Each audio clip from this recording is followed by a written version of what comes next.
La semana anterior, junto con el pastor Moisés, empezamos a aprender un poco más de la relación que existe entre Dios y la forma de revelar su amor hacia su creación, hacia sus hijos. Esa forma que no se traduce a otra que no sea una forma de cuidado, revela un modelo que hay en el corazón del Señor.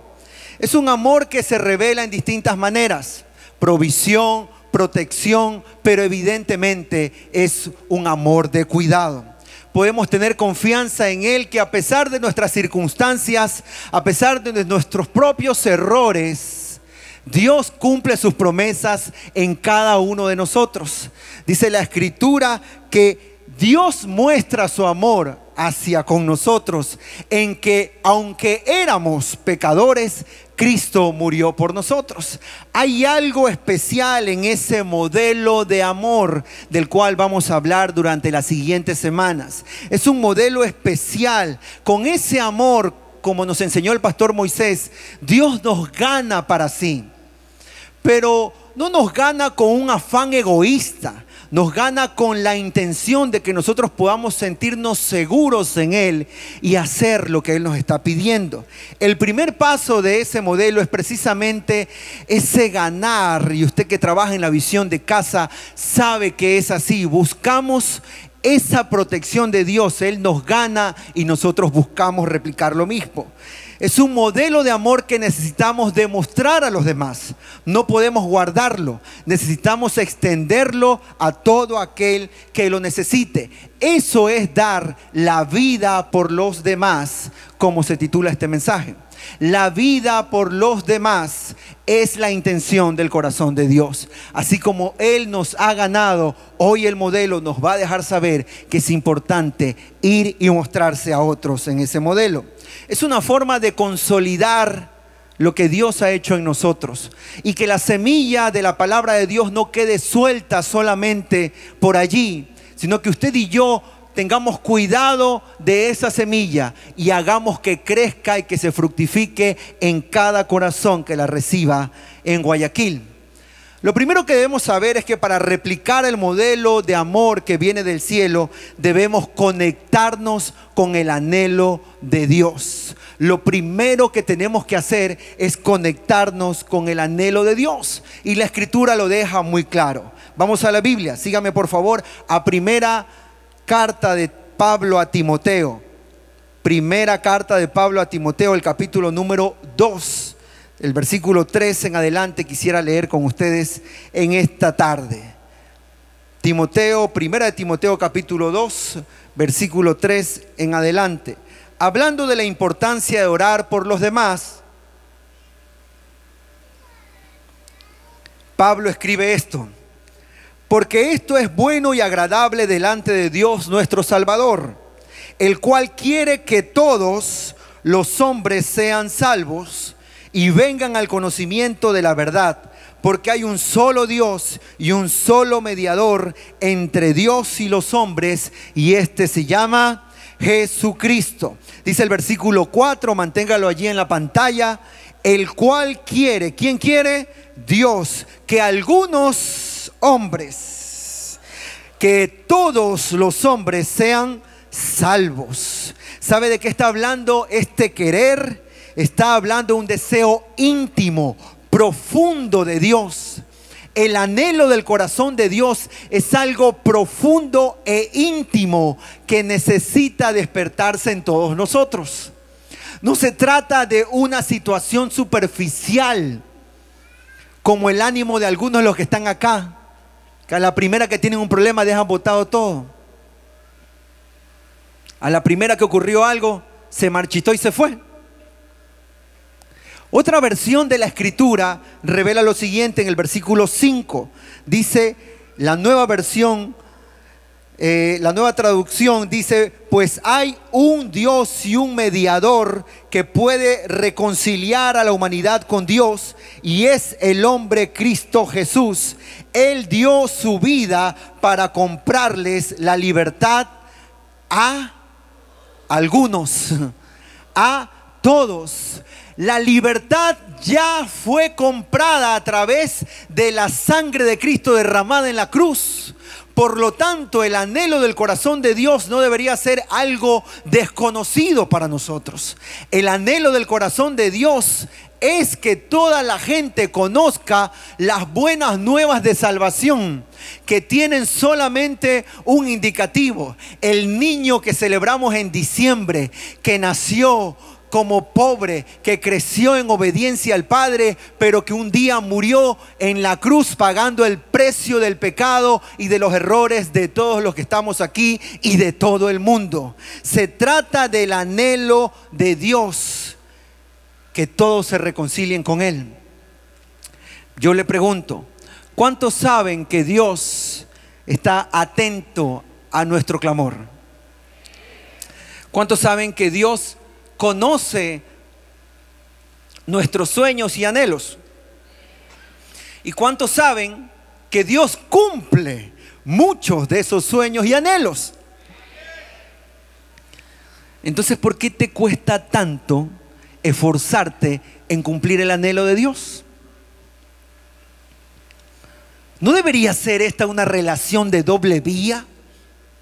¿Por qué te conformas en vivir una relación unilateral donde Dios sí conoce tu corazón, tus anhelos, los cumple y tú y yo nos quedamos sentados? ¿No debería funcionar mejor en la doble vía de que Dios cumple tu anhelo y tú cumples el anhelo del corazón de Dios? ¿No le parece lógico? ¿O no lo he analizado bien? Usted me dice, pastor, creo que se equivoca. La reciprocidad. Si Dios lo entregó todo por nosotros, ¿qué hacemos nosotros para poder conectarnos con el anhelo del corazón de Dios? Que otros lleguen al conocimiento de la verdad. Mira lo que dice el versículo 4. Mírenlo en sus pantallas. Pues el que quiere, Él quiere, versículo 4, pues Él quiere que todos sean salvos y lleguen a conocer la verdad. Jesús dijo, yo soy el camino, la verdad y la vida. Es decir, si alguien necesita conocer cuál es ese anhelo de Dios, es que conozcan a Jesús, el Salvador. Y para que lo conozcan, Dios te necesita a ti y Dios me necesita a mí. Nos necesita el Señor. Mire lo que dice la Biblia, Romanos capítulo número 10. Versículo 13, porque todo aquel que invocare el nombre del Señor será salvo, dice Pablo escribiendo a la iglesia en Roma. Versículo 14, ¿cómo pues, se pregunta, invocarán a aquel en el cual no han creído? ¿Y cómo creerán en aquel de quien no han oído? ¿Y cómo oirán? Se preocupa el apóstol, sin haber quien les predique. ¿Y cómo predicarán? Dice el versículo 15, si no fueren enviados, como está escrito, cuán hermosos son los pies de los que anuncian la paz, de los que anuncian las buenas nuevas. Alguien aquí se desconectó del anhelo del corazón de Dios. Y quizás tienes muchas justificaciones, excusas por montones. Pero ¿sabes qué? Antes de que empieces a justificarte, como se observa en ese video viral, tengo que decirte, quieto ahí. Porque tu boca se puede llenar de justificaciones, pero ninguna justificación se compara al grande amor que Dios ya depositó en ti y en mí, y que debería ser el motor que causa la dinámica en nuestras acciones. Yo ya he hecho bastante, pastor. La verdad es que si me pongo a revisar, yo no tengo tiempo. Yo tengo problemas. Yo hice ya mucho, hice de todo. Tenía grupo, pero mis ovejas se me rebelaron. Mis discípulos se me rebelaron. Tuve problemas con mi líder. Así que yo mejor sentadito me quedo aquí nomás. Si quiere vengo los 3 servicios, no me importa. Yo mejor delego a la nueva generación. justificaciones. Nunca nada alcanzará para cubrir lo que Dios ha hecho por ti y por mí. Conéctate con el anhelo del corazón de Dios. Hoy yo vine a decirte de parte del Señor: sal de tu zona de confort, sal de tu comodidad y muéstrate a la gente que necesita ver en ti al Cristo que cambia vidas. Necesita ver en ti a aquel que es capaz de cambiarlo todo. Con ese ánimo no llegamos ni a la puerta. Te dije que salgas de la zona de confort, que es necesario que te muevas y hagas algo más. Ese aplauso debe retumbar para el Señor en esta hora. Hoy Dios está pidiendo a ti y me está pidiendo a mí que nos conectemos con su anhelo. Pastor, es que si te supiera lo que yo estoy pasando, es algo tan grave, es tan difícil, salgo de una para meterme en otra, sigo problema tras problema, proceso tras proceso, yo no sé cuándo va a terminar todo esto. Yo vine a decirte de parte de Dios: si sigues lamentándote, no vas a llegar a ningún lado. Es necesario que tome fe y digas: si estoy en esta y viene otra, no importa, porque lo que no me mata me hace más fuerte. Y si Dios me está poniendo algo en mis hombros, es porque yo puedo llevarlo, y por lo que voy a hacer, Él me va a hacer más grande. Si hay algo único que te está pasando a ti, es porque Dios tiene algo único para ti solito. Pero tienes que activar tu corazón y creer. Conéctate con el amor de Dios. Tu amor tiene que renacer hoy como el primer día. De eso se trata. Como en el momento que por primera vez llegaste delante de Dios y dijiste: aquí empezamos. Mire, si Jesús no se bajó de la cruz, tú y yo no nos podemos bajar de la barca, y tenemos que seguir pescando y pescando y pescando y pescando y pescando. ¿Hasta cuándo? Hasta que Cristo regrese tendremos que seguir pescando. Mira al que está a tu lado y dile: ñaño, no hay barajo.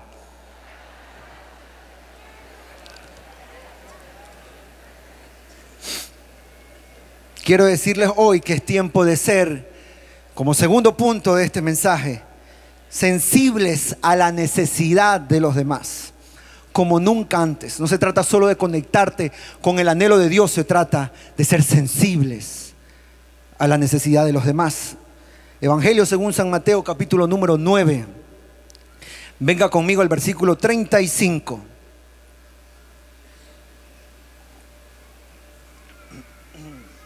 Recorría Jesús todas las ciudades y aldeas, enseñando en las sinagogas de ellos y predicando el evangelio del reino y sanando toda enfermedad y toda dolencia en el pueblo. Y al ver las multitudes, tuvo compasión de ellas, porque estaban desamparadas y dispersas, como ovejas que no tienen pastor. Entonces dijo a sus discípulos: a la verdad, la mies es mucha, mas los obreros pocos. Rogad pues al Señor de la mies que envíe obreros a su mies. Déjeme explicarle un poco el contexto del capítulo 9 para quienes les gusta la teología. Si usted analiza en casa el desarrollo de los capítulos anteriores, específicamente el capítulo 9 de esta porción, notará que Jesús había pasado a un lugar de palestra pública a causa de los milagros de sanidad en el cuerpo que había hecho. Había hecho cosas impresionantes que demostraban que era el Hijo de Dios. Había sanado a un leproso, por ejemplo, sanó al siervo del centurión romano, sanó a un paralítico, liberó a gente atormentada por demonios y hasta sanó a la suegra de Pedro. A diferencia del pastor Carlitos, yo no tengo problemas con las suegras, ni con la mía. Me llevo recontra bien con ella. Vive a 5.000 kilómetros de distancia en Santiago de Chile. La quiero como usted no tiene idea. Pero ya hablando en serio, Los milagros de Jesús no fueron calculados para ganar esa notoriedad. Fueron pensados en satisfacer la necesidad de la gente humilde que vivía en aquella población. Pero es curioso ver que en el pasaje que acabamos de leer, si usted lo lee con atención y no anda pensando en nada más que en concentrarse en Dios mientras está aquí, Jesús nota una necesidad mayor en el pueblo. Al ver las multitudes, tuvo compasión de ellas.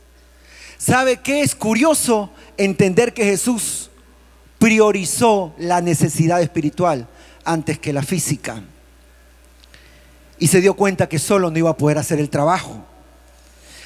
Más curioso es aún que por atender la necesidad de la gente, Jesús fue acusado de blasfemia, de baja moral.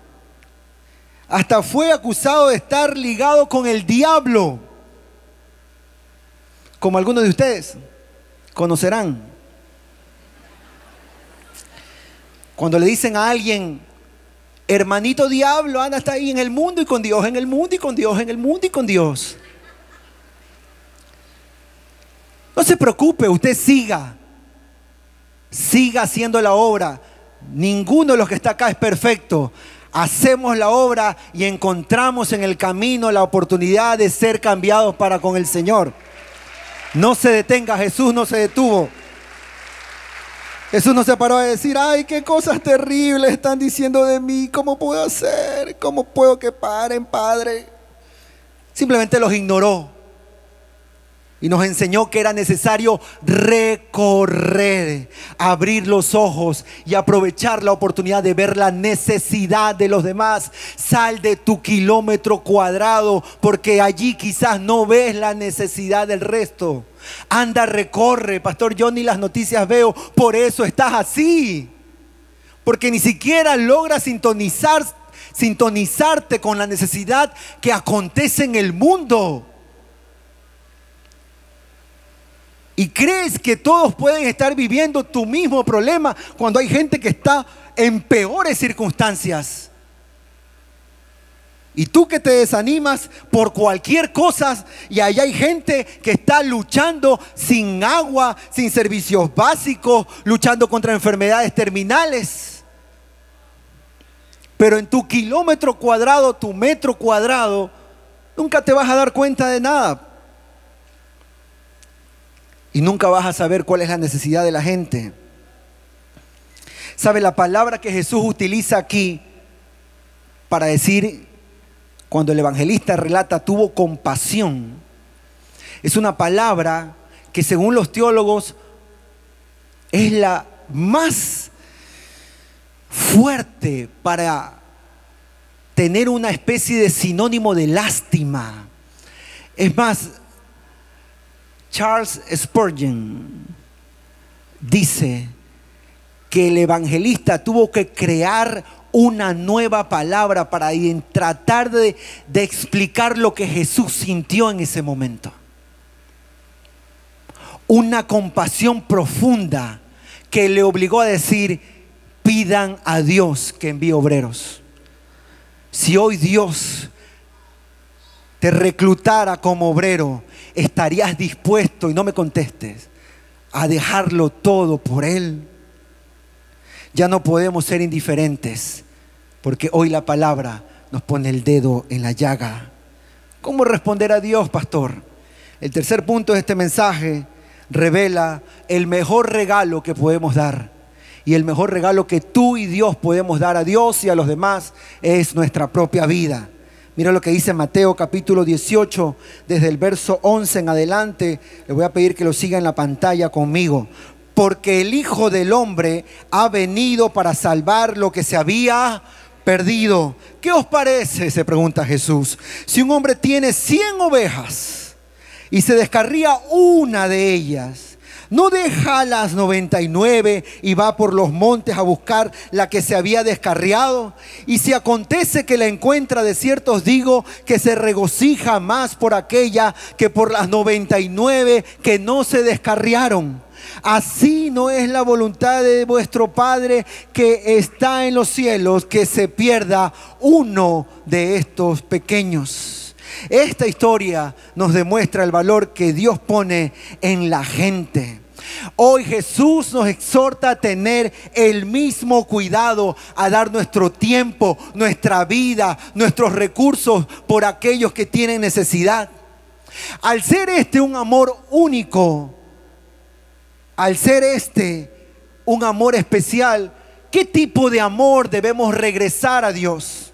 Yo le voy a pedir que me ayuden con una lámina aquí atrás, porque quiero que quede muy en claro las características de este tipo de amor que debemos demostrar. Es el mismo amor que Jesús enseña en la parábola.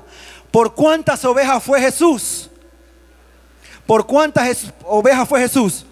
O el pastor, ok, una. Ese es un amor individual, un amor que es paciente y que busca, un amor que se regocija y un amor que protege. No podemos despreciar a nadie, aunque sea uno, hay que salir y buscar. Aunque usted me diga, pero ese todavía es medio borracho, vaya y búsquelo, no espere que deje el vaso para traerlo y hablarle. Si ese todavía dice groserías, vaya y tráigalo, que en el camino le lavamos la boca, porque Dios puede hacer algo especial a través de ti. No sea como un hermanito que la otra vez encontré y que salió a decir: pastor, lo vi en una publicación de Instagram. Sí, salgo en muchas, le dije yo, y eso que no soy famoso. Pero parecía que era una fiesta o algo así, porque en ese grupo había unos que tenían un vaso con un color amarillo de líquido medio pálido y otros que tenían un tabaco entre los dedos. Digo, sí, era el cumpleaños de un amigo. Ay, pastor, pero usted tendría que cuidar el testimonio. Le dije, mire, hermano, si a usted le parece que yo no deba ser su pastor, tiene todo el derecho. Pero precisamente por mi identidad de pastor, tengo que ir hacia las almas que necesitan. Tengo que estar donde la gente necesita, porque no puedo estar rodeado de un ambiente donde todos ya conocen. Necesito caminar, recorrer e ir donde está la necesidad.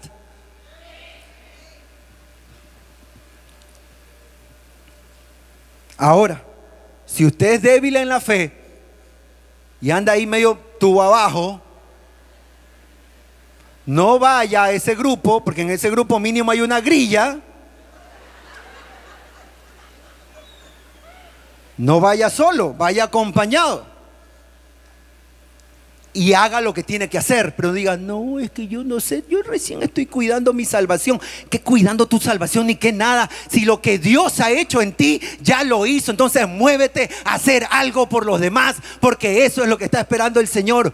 No busques justificaciones hoy. Muévete a hacer algo. Yo también tengo que moverme más.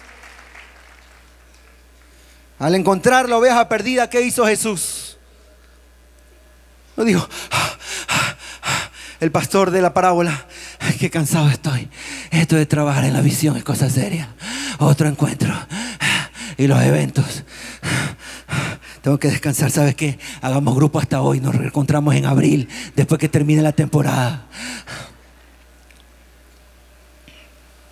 Porque entendía que lo mínimo que tenía que hacer era esforzarse por los demás. Y fue y buscó. Si tú hoy estás cansado aquí, tienes la oportunidad de recobrar fuerzas en Dios. Estás en el lugar correcto. No digo que no te puedas cansar. Te digo que hoy puedes tomar más fuerza y seguir adelante. ¿Hasta cuándo? Sigue. ¿Hasta cuándo? Sigue. ¿Hasta cuándo? Hasta que el Señor te llame a su presencia. Sigue adelante. ¿Ves que es mucho trabajo? Sigue. Es que me voy de iglesia. Anda si quieres, que Dios te bendiga. ¿Y qué vas a encontrar en esa iglesia? Lo mismo.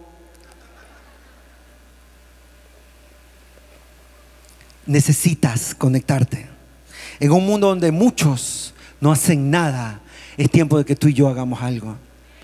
Mira, hay cristianos que están más preocupados del modelo de la marca que más les gusta que la necesidad de la gente.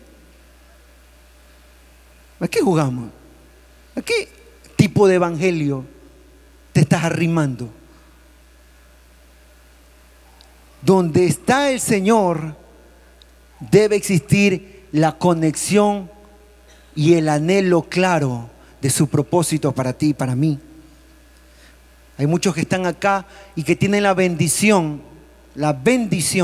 de ir al mercado o al supermercado sin necesidad de pensar en lo que van a gastar. Simplemente llegan a la caja y pagan. Simplemente le dan a la casera lo que representó la funda de ese puesto. ¿No te parece lógico pensar en la necesidad de los demás? Que yo sí lo hago, pastor. Yo sí me esfuerzo. Pues duplica el esfuerzo. Pues haz algo más. Pues no te quedes en esa medida. Multiplica las fuerzas. Delante de Dios lo puedes hacer.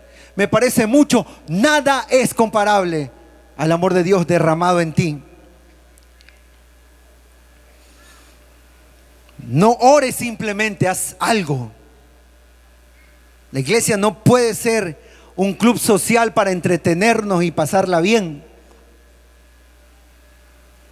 Es aquí donde recibimos la palabra, salimos empoderados a hacer la obra de Dios. Es que somos la iglesia del más guapo, del más chévere, del más trending. Somos la iglesia que ha entendido que hay una necesidad en los corazones y no vamos a parar hasta que el último guayaquileño rinda sus rodillas delante del Señor y diga: mi casa y yo le vamos a servir, porque para eso nacimos.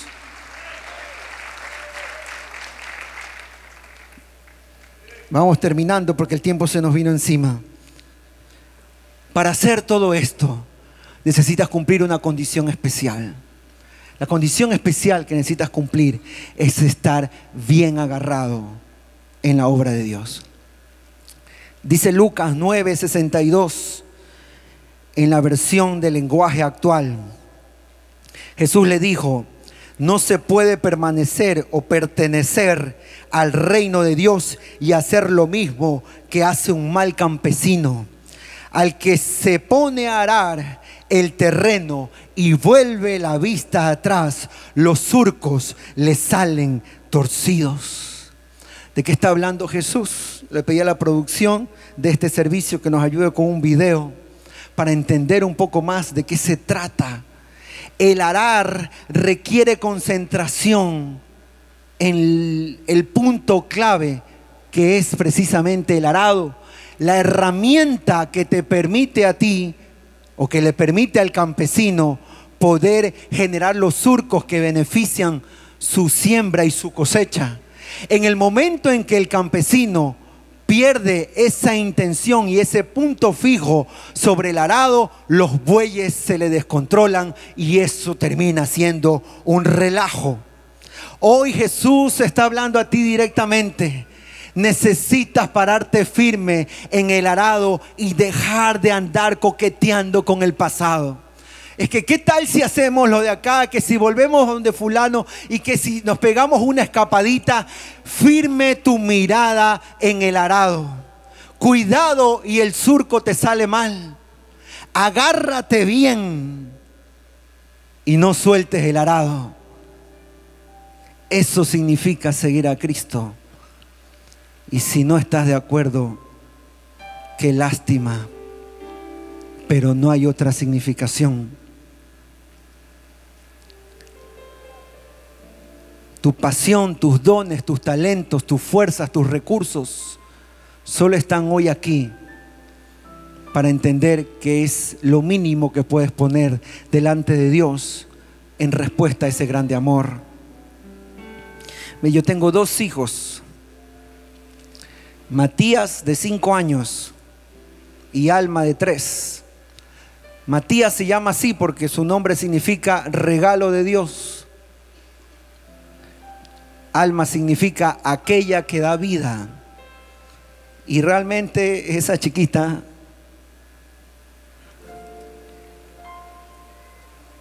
nos ha dado mucho.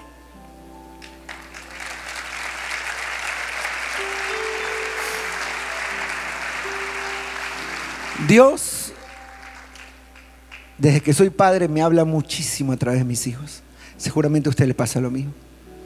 Hace poco Alma estaba en una esquina en la casa y lloraba, sollozaba. Y nos pareció raro, así que fui yo y le pregunté: Alma, ¿qué te pasa? ¿Por qué estás llorando? Y ella me responde: es que papi, mi Mati, porque aquí le dice al ñaño, mi Mati, le pregunté si me amaba y me dijo que me amaba poco. Y el Señor me habló mucho en ese momento. Y yo entendí que el corazón de Dios se duele cuando tú y yo lo amamos poco. Cuando tú y yo decimos: eso lo puede hacer alguien más, que lo haga el pastor o los pastores, que ellos tienen el llamado. Cuando tú decides alejarte del propósito para el cual Dios te llamó, simplemente demuestras que amas poco al Señor. Hoy Dios te trajo a esta segunda reunión para decirte: todavía nada está perdido si decides recomenzar y cambiar.